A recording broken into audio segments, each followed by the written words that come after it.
For years, Waneta Hoyt was known not as a criminal, but as a symbol of sorrow. In her small corner of New York, she was spoken of with quiet reverence. The woman fate had chosen to punish again and again.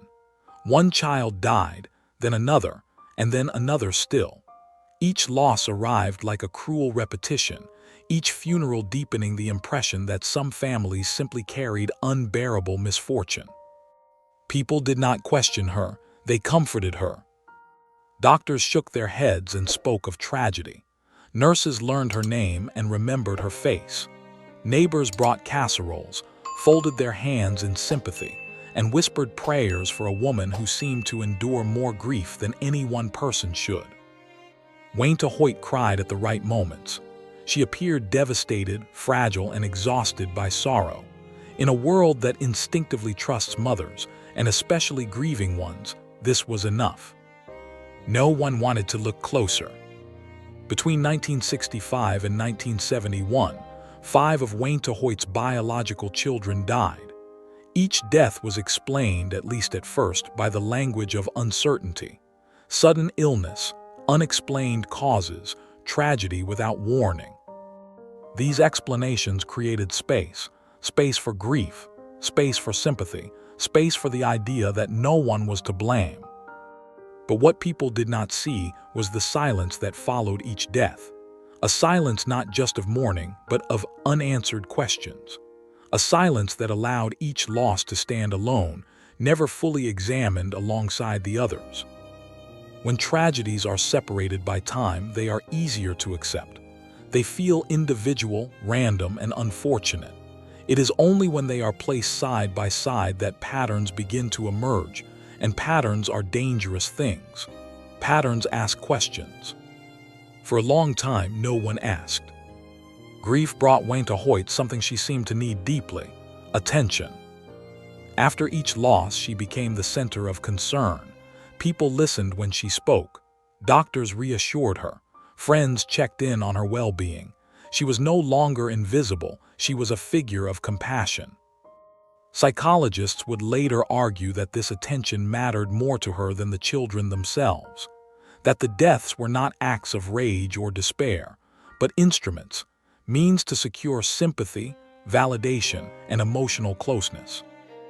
If this is true, it reveals a disturbing truth, that suffering can become a kind of performance and tragedy a stage.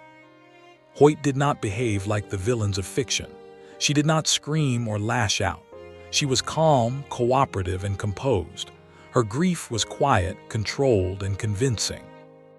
And that made her believable. Society places enormous trust in mothers. This trust is both necessary and dangerous. It is necessary because children depend on caregivers completely. It is dangerous because when that trust is abused, it creates a blind spot so wide that harm can continue unchecked. Waneta Hoyt lived inside that blind spot. She was not treated as a suspect, but as a survivor of repeated loss. Each death reinforced the assumption that she was unlucky, not dangerous. Each expression of sympathy strengthened the belief that questioning her would be cruel. In this way, trust became a shield. Eventually, the weight of coincidence became too heavy to ignore. 5 children, 5 deaths, all within the same family, all occurring under similar circumstances. What once felt like cruelty of fate began to look like improbability stretched beyond reason. Authorities began to re-examine the cases, not individually but collectively. When viewed together, details that once seemed insignificant took on new meaning. Patterns emerged. Inconsistencies surfaced. This was not a moment of sudden revelation. There was no dramatic confession or emotional collapse. The truth emerged slowly, painfully, through investigation and re-evaluation. And when it did, it shattered the story everyone had believed. Waneta Hoyt was eventually convicted of killing her children by smothering them. The court did not frame her actions as accidents or misfortune, but as deliberate acts carried out over years. She was sentenced to 75 years to life in prison. There was no ambiguity in the punishment. The sentence reflected the enormity of the crime and the irreversibility of the harm. Hoyt would never return to society. She would die in prison in 1998, long after the image of the grieving mother had been replaced by that of a convicted killer. Even after her conviction, Waneta Hoyt's case continued to trouble experts. Some psychologists suggested she may have suffered from Münchausen syndrome by proxy, a controversial condition in which a caregiver causes illness or harm to someone dependent on them in order to gain attention, sympathy, or validation. The diagnosis remains debated, and no psychological label can fully explain what she did. But the discussion itself reveals how difficult it is to confront harm that does not arise from obvious cruelty.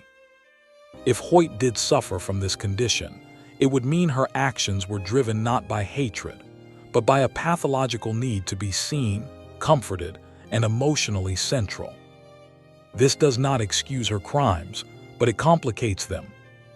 It forces us to confront an unsettling idea that some of the most dangerous behaviors do not arise from malice, but from unmet psychological needs twisted into destructive forms. Lost in the complexity of psychological debate are the children themselves. They are often remembered only as numbers: 5 victims, 5 deaths, 5 cases. But they were individuals who depended entirely on the person who harmed them. They did not have the chance to grow, to speak, to leave memories strong enough to resist being overshadowed by their mother's story. Their lives ended quietly, without warning, in a space where trust should have meant safety.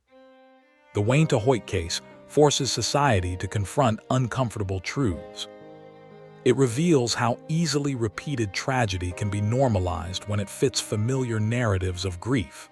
It shows how reluctance to question caregivers, especially mothers, can allow harm to continue undetected. And it exposes a deep fear we carry collectively, the fear of being wrong about someone we chose to trust. People did not fail because they were cruel. They failed because they were compassionate without skepticism, empathetic without vigilance. Waneta Hoyt's story does not end with resolution. It ends with warning. It warns that care can be weaponized, that grief can be performed, that trust, when unquestioned, can become a hiding place for unimaginable harm. It reminds us that evil does not always announce itself loudly. Sometimes it whispers, wrapped in sorrow, sheltered by sympathy, and protected by the roles society refuses to question. And it leaves behind a final, haunting lesson. When caregiving becomes a means of psychological gratification, when suffering is rewarded with attention, and when no one dares to ask whether tragedy has become a pattern, the danger can remain hidden for years.